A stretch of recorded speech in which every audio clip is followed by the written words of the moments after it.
من أصعب اللحظات اللي مرت عليا في حياتي وممكن تكون مرت على ناس تانية كتير، كتر البانيك أتاك والأنزايتي، وإن الواحد يبقى عنده على طول حالة من الضعف الداخلي. الناس اللي حواليك بتبدأ تزهق، ولما في يوم حد يقول لك ما أنت على طول كده هنعمل لك إيه، بتحس بإحباط وبتحس بلحظة فيها عجز.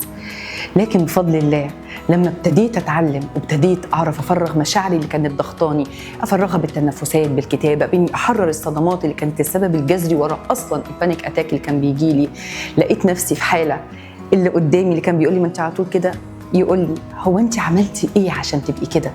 إزاي قدرتي تتغيري كده؟ صدقوني الحاجات اللي بنشوفها صغيرة باستمراريتنا فيها والتزامنا عليها بتفرق في حياتنا كتير.